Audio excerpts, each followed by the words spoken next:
Hello my young friends, good morning, how are you. मैं Suresh sir फिर एक बार आपकी सेवा में आ गया। क्लास 11th के फिजिक्स एमसीक्यू सेट नंबर 5। इसके पहले 4 सेट मेरा आ चुका है। अब चारों सेट को शुरू से अंत तक देखेंगे। सारा चीज हमने इंपॉर्टेंट उसमें आपके लिए डाला है एग्जामिनेशन के पॉइंट ऑफ व्यू से। सेट नंबर 5 है। क्वेश्चन नंबर देख रहे हैं। फिर एक चीज आपको बता रहे हैं कि ये जो एमसीक्यू का सेट है 5वां नंबर, उसमें जो अभी स्टार्टिंग जो 11th में पढ़ाया जाता है फिजिकल क्वांटिटीज, तो उससे रिलेटेड 3-4 क्वेश्चन आता है। फिजिकल क्वांटिटीज किसको क्या क्या है, उसका कैरेक्टरिस्टिक्स क्या क्या होना चाहिए, फिर उसका यूनिट क्या क्या होता है। ये 3 तरह का क्वेश्चन उसमें आता है, तो हम तीनों को पहले एक साथ दे दिया। पहला क्वेश्चन यहां पर यह है, भौतिक राशियां है, फिजिकल क्वांटिटीज आर। तो आपको क्लास 9th में पढ़े होंगे, 11th में पढ़े होंगे। आप याद कीजिए क्या क्या है। Length, mass, time, temperature, electric current, amount of substance and luminous intensity. लंबाई, द्रव्यमान, समय, ताप, विद्युत धारा, पदार्थ की मात्रा और ज्योति तीव्रता। यही तो है, उसी को ढूंढना है आपको। देखिए कहां पर है। ऑप्शन नंबर बी देखिए, ऑप्शन नंबर बी लंबाई, द्रव्यमान, समय, विद्युत धारा, ताप, पदार्थ की मात्रा और ज्योति तीव्रता। Length, mass, time, electric current, temperature, amount of substance and luminous intensity. इसलिए option is B. Next question हम लिए हैं कि एसआई में मूल मात्रक कौन कौन सा होता है। Fundamental units in SI. तो ये जो ऊपर का ऑप्शन था उसका एसआई यूनिट आपको लिखना है। उसका एसआई यूनिट आपको देखना है कहां पे है। तो आइए देखिए, ऑप्शन नंबर ए देखिए, यहां लेंथ था मीटर, मास था किलोग्राम, समय सेकेंड, इलेक्ट्रिक करंट एम्पियर, पदार्थ ताप केल्विन, पदार्थ की मात्रा मोल, ज्योति तीव्रता कैंडिला। लेंथ का हो गया मीटर, मास का किलोग्राम, टाइम का second, electric current ampere, temperature kelvin, amount of substance mole और लुमिनस इंटेंसिटी कैंडिला। इसलिए ऑप्शन नंबर ए बिना समय गंवाए आप उसमें लिख सकते हैं। ऑप्शन नंबर 3 देखिए, मात्रक की विशेषताएं होती है, कैरेक्टरिस्टिक्स ऑफ यूनिट। किस तरह के क्वांटिटी को हम यूनिट के रूप में सेलेक्ट करेंगे, तो वहां पे आपको पढ़ाया गया होगा, आप उसको पढ़े भी होंगे कि फर्स्ट होता है कि ये यूनिवर्सली एक्सेप्टेड होना चाहिए, सब कोई इसको मानता हो, इसका आकार भी बहुत बड़ा नहीं होना चाहिए, इजीली अवेलेबल होना चाहिए, स्थान या समय बदलने से इसका मान नहीं बदलना चाहिए। ये सब होता है। देखिए पहला क्या कहता है, सर्वत्र स्वीकार होनी चाहिए, ये तो होना ही चाहिए। अपरिवर्तनीय और अच्छी तरह से परिभाषित होना चाहिए, ये भी होना चाहिए। उपयुक्त आकार और आसानी से उपलब्ध होना चाहिए, ये भी होना चाहिए। और लास्ट में दे रहा है उपरोक्त सभी, मतलब जो विशेषताएं बताया गया है उपरोक्त सभी। इसलिए option will be D. Must be universally accepted, must be invariable मतलब अपरिवर्तनीय, एंड वेल डिफाइंड अच्छी तरह से परिभाषित होना चाहिए। Must be of suitable size उपयुक्त आकार का होना चाहिए, एंड आसानी से उपलब्ध होना चाहिए, easily available, all of the above.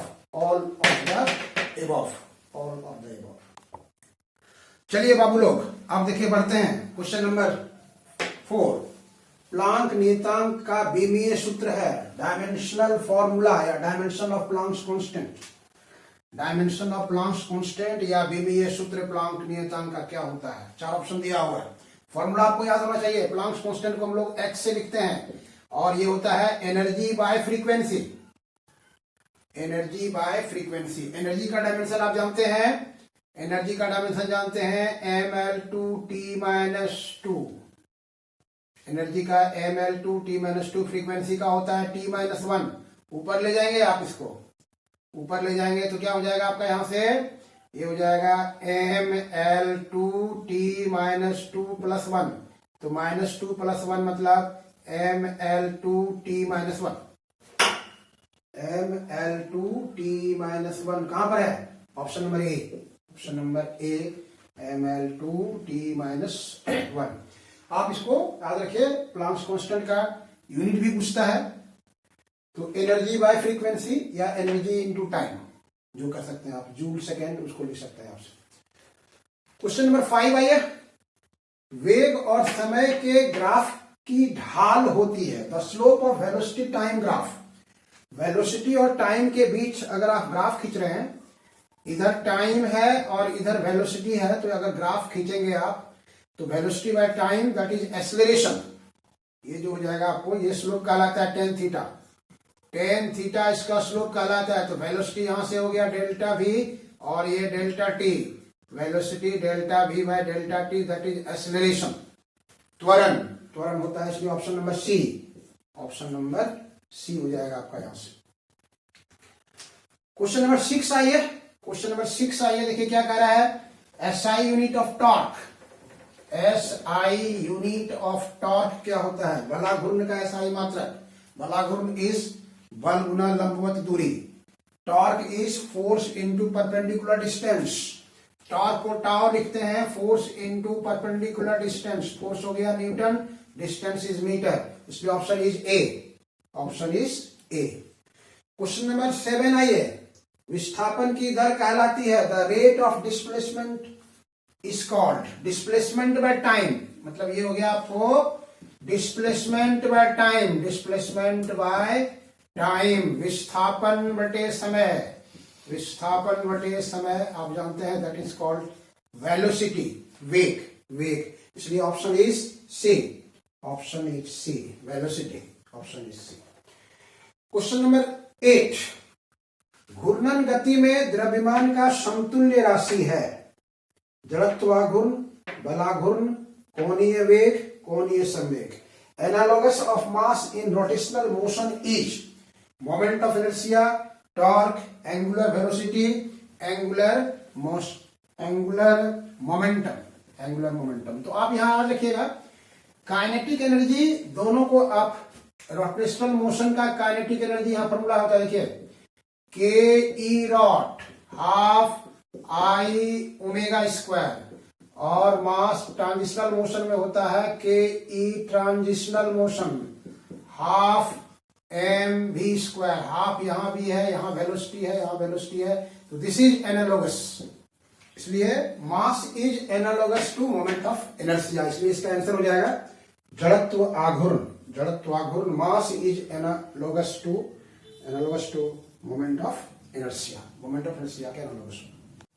Next question है नंबर 10, एक कण की स्थिति x समय t के साथ इस प्रकार बदलती है, x equal to a t square minus b t cube. तो t के किस मान के लिए एक्सेलरेशन जो होगा वो 0 होगा। The position x of a particle changes with time according to relation, यहां पे एक रिलेशन दिया हुआ है, x equal to a t square minus b t cube. तो कहता है कि यहाँ पे जो t है उसका कौन सा वैल्यू होगा जिसके लिए कि एक्सेलरेशन 0 हो जाएगा। तो डिस्प्लेसमेंट दिया हुआ है, तो फर्स्ट डिफरेंशिएशन से आपको वेलोसिटी मिलेगा, दूसरा डिफरेंशिएशन करेंगे तो आपको एक्सेलरेशन मिल जाएगा। तो आपको यहाँ पर क्या करना होगा कि 2 बार डिफरेंशिएट करना होगा। तो देखिए यहाँ पर हम 2 बार डिफरेंशिएट कर रहे हैं इस इक्वेशन को, 2 बार इस इक्वेशन को हम यहाँ डिफरेंशिएट कर रहे हैं। x का वैल्यू वहां आपको दिया हुआ है, x equal to a t square minus b t cube. तो वेलोसिटी आप निकाल लीजिए dx बाई डी टी, तो ये हो जाएगा आपको a2t आ जाएगा 2at, और इसको करेंगे तो हो जाएगा 3bt स्क्वायर, और तब एक्सेलरेशन निकालिए dv बाई डी टी, और तब फिर यहां से टाइम का हो जाएगा 2a, और ये हो जाएगा 6b, 2t इसका आएगा और 3b, इसलिए 6bt आ जाएगा। अब यहां कह रहा है कि एक्सेलरेशन 0 होना चाहिए, a शुड बी 0, ये 0 होना चाहिए, 2a माइनस 6bt बराबर 0 होना चाहिए, 6bt इक्वल टू 2a इसलिए T इक्वल टू 2a/6b, यहां 3 कैंसिल हो गया, मतलब a by 3b, that is equal to time जो यहां पर आपका आएगा a बाय 3b, यहां से आ जाएगा T equal to a by 3b। ये ऑप्शन है आपका C, a by 3b, a by 3b, ये आपका ऑप्शन आया यहां से। तो डिस्प्लेसमेंट दिया हुआ first derivation velocity, second derivation acceleration, और तब उसको कहा है कि जीरो होना चाहिए किस टाइम पर, तो हमने उसको जीरो कर दिया और फिर टी का वैल्यू निकाल दिया। नंबर 11 आते हैं, किसी वस्तु का जड़त्व आघूर्ण किस पर निर्भर नहीं करता है। किसी वस्तु का जड़त्व आघूर्ण किस पर निर्भर नहीं करता है। Which on factors moment of inertia of a body does not depend upon. Moment of inertia किस पर निर्भर करता है। मोमेंट ऑफ इनर्शिया का फॉर्मूला होता है I equal to m r square summation m r square, मतलब ये तो मास हुआ ही और ये एक्सिस के डिस्टेंस पर निर्भर कर रहा है। तो कह रहा है कि वस्तु का द्रव्यमान पर निर्भर करता है, वस्तु के घूर्णन अक्ष पर निर्भर करता है, वस्तु के द्रव्यमान का वितरण पर निर्भर करता है, वस्तु के कोणीय वेग पर निर्भर नहीं करता है।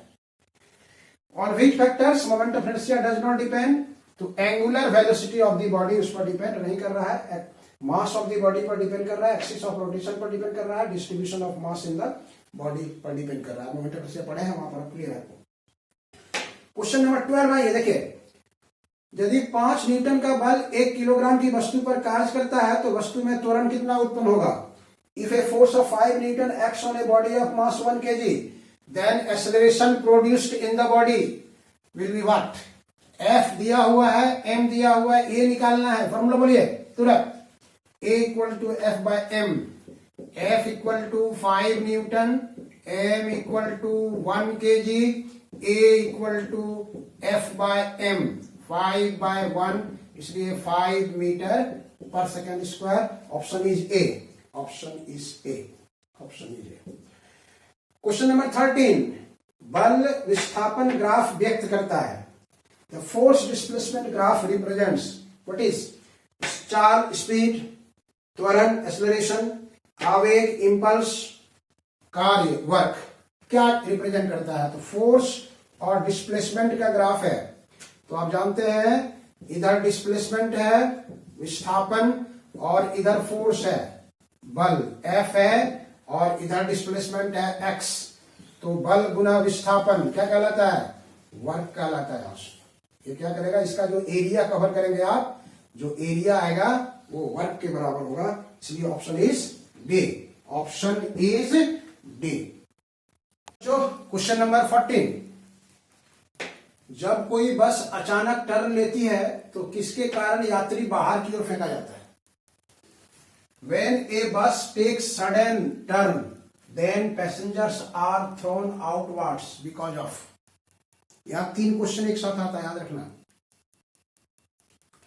एक कि जब चलती गाड़ी एकाएक रुकती है तो पैसेंजर आगे की ओर झुकता है, और जब रुकी हुई गाड़ी अचानक खुलती है तो पैसेंजर पीछे की ओर झुकता है, और चलती हुई गाड़ी जब एकाएक टर्न लेती है तो पैसेंजर बाहर की ओर झुक जाता है। ये तीनों का क्वेश्चन का आंसर एक ही है, due to inertia of motion, गति जड़त्व के कारण, मतलब न्यूटन के पहले नियम के कारण वस्तु जिस अवस्था में है उसी अवस्था में रहना चाहती है, इसलिए option will be A, option will be A, option will be A. Question number 15, ए और बी दो वस्तुएं समान संवेग से गतिशील है, बी का द्रव्यमान ए से अधिक है, तो किसकी गतिज ऊर्जा अधिक होगी। Two bodies A and B are moving with same momentum. The mass of B is greater than A. Which of the two will have more kinetic energy? आपके पास यहाँ पे है फॉर्मूला, देखिए काइनेटिक एनर्जी और मोमेंटम के बीच। इसके पहले भी क्वेश्चन आया था, K equal to P square by 2m। When P is constant, K is inversely proportional to mass। जिसका मास अधिक होगा उसका काइनेटिक एनर्जी कम होगा। तो मास किसका अधिक है, B का। The mass of B is greater than A, इसलिए मास B का है, उसका काइनेटिक एनर्जी कम होगा, तो काइनेटिक एनर्जी किसका अधिक होगा, A का अधिक होगा। Kinetic energy of A will be more. Question number 16, किसी वस्तु का द्रव्यमान केंद्र, the centre of mass of a body, द्रव्यमान केंद्र मतलब centre of mass of a body. कहता है हमेशा ज्यामितीय केंद्र में होता है, हमेशा केंद्र के अंदर वस्तु के अंदर होता है, वस्तु के बाहर होता है, वस्तु के भीतर या बाहर भी हो सकता है। ये बहुत इंपॉर्टेंट क्वेश्चन है, ये कई बार पूछा गया है, याद रखिएगा इसको कि the centre of mass of a body always lies at the geometrical centre, lies outside the centre, lies inside the centre और मे लाई विद इन और आउटसाइड। ये इसलिए ऑप्शन नंबर डी, वो वस्तु के भीतर भी हो सकता है, वस्तु के बाहर भी हो सकता है। क्वेश्चन नंबर 17, प्रक्षेप के द्वारा अनुसरण किए गए पथ को क्या कहते हैं? The path followed by projectile. जब किसी प्रोजेक्टाइल को आप थ्रो करते हैं तो ये जो पाथ जाता है उसको क्या कहा जाता है? That is called trajectory. उसको हिंदी में कहते हैं प्रक्षेप वक्र, प्रक्षेप वक्र, ट्रेजेक्टरी उसको कहते हैं हम लोग। आपको ये वीडियो कैसा लगा? आप इसको लाइक, सब्सक्राइब और शेयर करना नहीं भूलेंगे। फिर हम तुरंत अगले वीडियो में नेक्स्ट एमसीक्यू लेकर के आएंगे। अच्छा, उम्मीद है कि जितना सेट हमने निकाला है वो सब आपके फेवर में है, उसको आप कॉपी कलम से लेकर के नोट कर लेंगे और आशा करते हैं कि आपका 11th का एग्जामिनेशन अच्छा होगा। Thank you.